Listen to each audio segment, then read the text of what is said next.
Hi everyone, my name is Adrian Guerin. I'm a third year PhD student at the Ivy Business School in London, Ontario, Canada. And this is a joint work with my supervisors, Nuri Najjar and Brandon Scheifele. And what we're looking at is the static and dynamic effects of oil and gas flaring on agriculture. So if we think about environmental shocks, we can have some targeted investments from households and firms in terms of how they respond. If we think about this, generally we can think of different types. So for example, defensive capital. So if you have heat waves, then firms might be responding by purchasing air conditioners so that they can cool their homes and offices. If you have high levels of air pollution, then you might see increased purchases of air purifiers. So these are sort of targeted investments.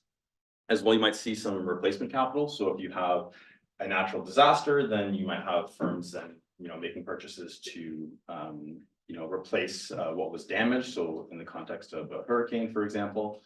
But we also can think about some changes in general investment decisions as a result of environmental shocks. And so we heard a little bit about technological lock-in before, and we can see that there's some dynamic consequences of that. So for example, there's a recent working paper that shows that when manufacturing firms are first started up, if they're facing low energy costs, then they actually have worse energy efficiency over their lifetime. And so what we're looking at here is both the static and the dynamic effects for the agricultural sector from exposure to oil and gas flaring and venting. And just a high-level overview of what we're doing. So we have some really good data from Crop Insurer in Alberta, Canada, as well as detailed information from the oil and gas operators. And this is a good context because Alberta is a major producer both in agriculture and oil and gas. And there's really two parts to this paper. The first is looking at the static or contemporaneous effects of flaring and venting. And for this, our dependent variable is the per acre crop yields.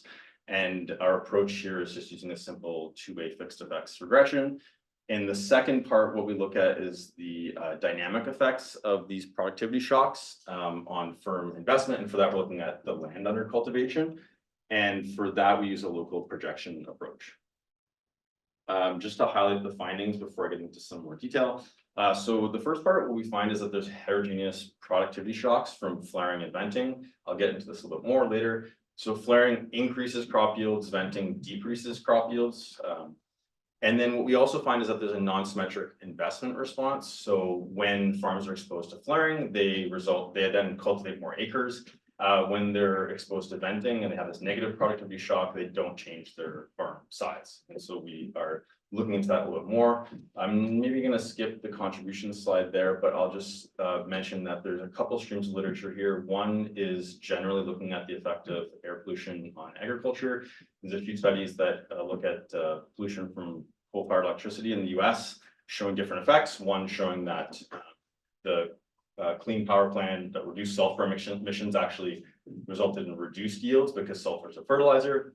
And another paper that shows that lowering NOx emissions actually resulted in increased yields. So we're seeing different effects depending on which pollutants are affected by environmental policy. And then we're also contributing to literature on flaring and venting. Most of the studies here have looked at the health effects of flaring and venting. So we'll first look at the agricultural impacts. And then also this investment piece contributing to that sort of dynamic literature. So I'm going to give some background.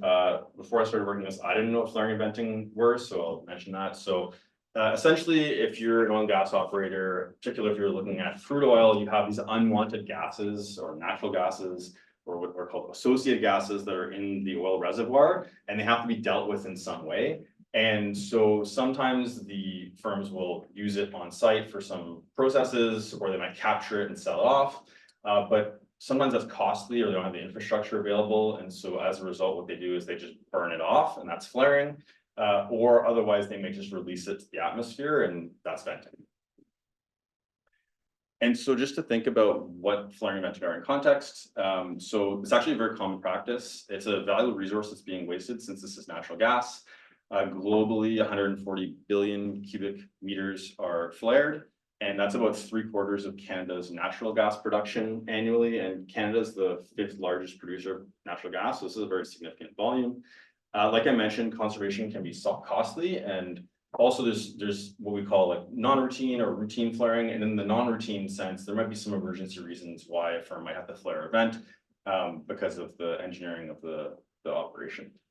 And so there's some international policy attention around this. So the World Bank has this zero routine flaring initiative by 2030. And why do they care about this? Well, there's two reasons from an environmental perspective. One is that both flaring and venting emit greenhouse gases. For flaring, you're burning the gas and you have a lot of CO2. For venting, you're releasing methane directly to the atmosphere. We know methane is particularly problematic. They also both emit air pollutants. It depends on a lot of different factors, but what's in the gas, for example. But if the gas is sour, which means it has sulfur, then flaring emits sulfur dioxide, along with other things, for example, NOx. And in particular for venting, what we're concerned about is the ground level ozone that can be resulting from the release of methane and VOCs. In the context of Alberta, much of the gas is conserved. It depends a little bit on the process and the resource, but there's still significant volumes that are flared. So 476 million cubic meters flared, 150 vented in 2020. Quick question. How much of that flaring is illegal flaring versus the safety flaring? So in terms of this figure here, or yeah, so it's either non-routine or routine. We don't know how much of it is one or the other. We could maybe try and estimate it depending on, what we see in the data. It's all like heavily regulated, so it's all legal in the Canadian sense. There's exceptions in the regulations for when there's an emergency situation. Yeah. Here's a map that sort of reproduces the flaring from satellite data. And so for context, you can see Alberta, Canada's up here. And then you can see some of the flaring in major regions in the United States, in Northern Africa, Middle East, Russia, for example. It's a pretty prevalent practice. So in terms of data sources, I talked about this a little bit already. So we have this really great data covers pretty much all volumes from Alberta. The crop data is at the field level. It's annual data for all insured crops, and this captures roughly 75% of the acreage in Alberta, which is about 32% of Canadian acreage. And then we have some weather data from Alberta provided. It's interpolated. We focus for this work on cash crops, so wheat, canola, and barley. That's about 85% of the acreage in our data. And what we do is we associate the flaring and venting to the farms, or rather the fields, by proximity. So if you're within a certain number of kilometers, or within 50 kilometers of the farm, then we associate those emissions with the farm. And then we also use a donut specification, so we exclude any emissions that are within 5 kilometers. So anything between 5 and 50 in our main specification is included. And then also because of the reporting, so some farms have multiple fields, but they might report the same yield across all those fields. And so rather than keep those fields in the data set, we aggregate everything up to the farm and crop level. And we also do some trimming to just manage outliers. And so, are you able to look at farm values? pardon me? If you have a farm that happens to be near a oil and gas operation, the price at which the farms transact.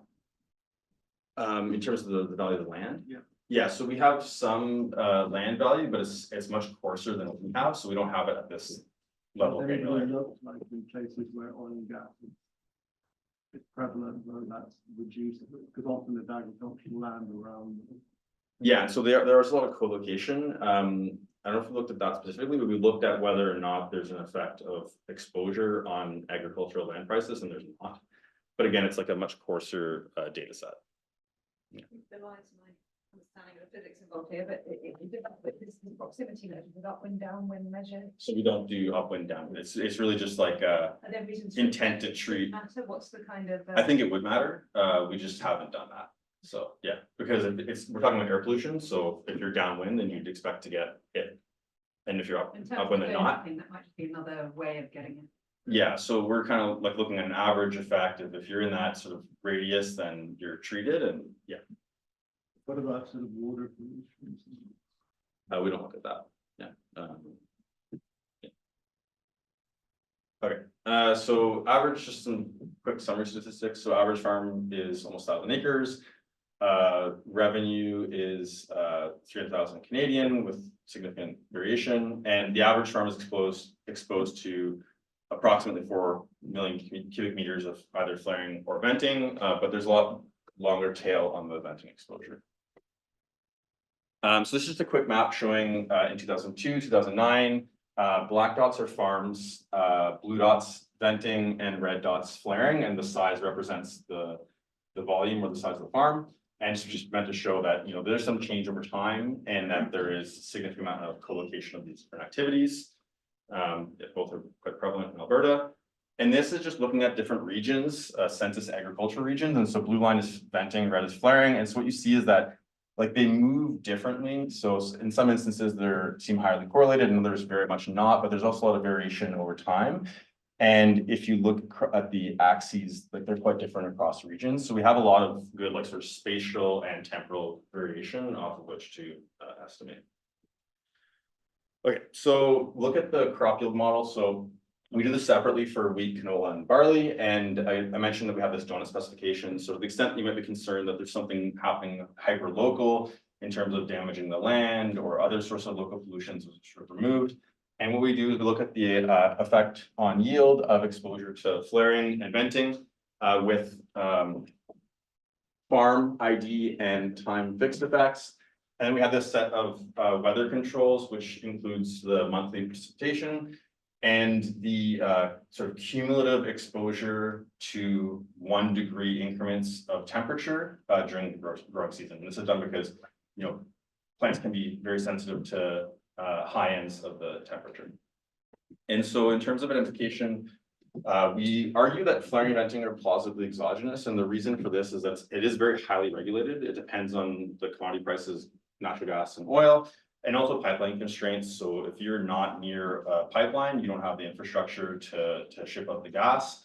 And so we're kind of relying on that. And I think it's a pretty strong argument. And we also control, for example, oil production. And oil production and flaring and venting are actually not strongly correlated. It depends really where you are across the province, but there's nothing systematic there. The point is that they're not very well related. So. Yeah. Why do you do this at the crop level? I guess I would have thought that maybe farmers are changing what crop they're doing and they want to do just like total. Yeah, so I think so it is the case that they will rotate crops. We could do it at the farm level. We followed this other paper that is in the agronomics literature. We could look at that and then add in like a fixed effect. But I mean, I think one of the considerations is that, you know, maybe they're differentially sensitive to temperature and that sort of thing. But actually, I'll show you in the next slide. There's a good reason actually why we have that in terms of the results that we have. So yeah.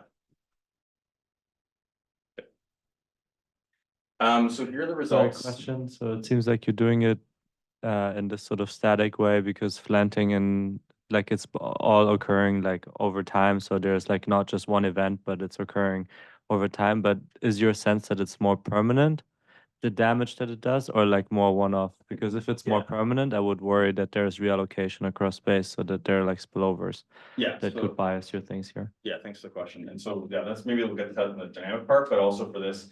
So the way that plants are affected by air pollution primarily is that when they're growing, they're exposed to the pollution in the air, and it's taken up through the plant, through the stomata. And so it's something that we think is contemporaneous. After the pollution is gone, like the next period doesn't have pollution, then the plants aren't taking up the air pollution anymore. So there's good reason to think that it's a static effect or like a contemporaneous effect. There's possibly for sulfur fertilization, but there's some evidence that it leaches pretty quickly through the soil. So yeah. So in terms of the results, what we find is that venting reduces yields and flaring increases yields. The size of the effect is between 0.1 and 0.5% effect on yields per million cubic meters, and between 0.3 and 0.7% for flaring. But you can see that the effects go in different directions. And if you look at the sort of size of shock, 1 standard deviation increase in flaring, increases on-farm income by about $6,500 in a year, and venting reduces it by about just under 10,000 for the year. Thank you. I'm going to skip the robustness because I'm running out of time. So one thing that we looked into is this idea that, like, so why do we see different results for venting and flaring? So in Alberta, there's strict regulations about sour gas. That is gas that contains sulfur, and it has to be flared. And it's a fertilizer. We've seen this from other papers. And so that's the potential for a positive effect. Venting causes this ground level ozone, which is bad for crops. What I did is compared venting and flaring from oil reservoirs that are associated with sweet or sour gas. So sour is one that contains sulfur. Basically, what we find is that the effects are more strongly positive for the sulfur containing gas. And it's very stark in comparison. If you look at the barley results, like there's no more positive effect from flaring gas that doesn't contain sulfur. It's all from the sulfur containing gas. And then canola kind of stands out here. It's a bit of a different result. One reason for that is that canola is known to be very highly sensitive to sulfur. So farmers actually manage the sulfur on the fields much more actively for canola, and so the marginal effect just isn't there. Okay, so the next part, we're looking at this dynamic investment response. And so the idea is that if you have a positive productivity shock, you have more income, and you have to share some of that with the government. There's this policy in the Canadian Income Tax Act that allows, if you're a farmer, you make an investment, including land, which is particularly important for farmers, then you can actually use that entire investment to reduce your tax costs for that year. So there's no depreciation schedule. You can use all of it in that 1 year. So this is a very strong incentive for farmers to invest in their farms, and in particular in land. And then one other thing is that because it's non-refundable, this credit only applies if you have a profit. So if you have a positive productivity shock, we expect that you're going to be investing more in land, and if you have a negative one, then perhaps not. And so to look at this, we use a local projection approach, which is more common in macroeconomics, but is becoming more popular in microeconometric applications. And so what this does, it looks at the investment response or an impulse response over different time horizons. So you're looking at a base period of t-1, where the shock is occurring, and then you're estimating the effect in t+1, et cetera, until t+h. And I'm going to skip some of these other details, but we're aware of some potential endogeneity, and we deal with that. So this is basically, it's a similar setup to the previous equation, except that we have lagged acres here. And then what we're looking at is the change in acreage. And so the H sort of represents like how many periods forward are you looking? And this is a nice approach because we don't have to know what the data generating process is, because we're estimating sort of each step independently. So it's a flexible approach.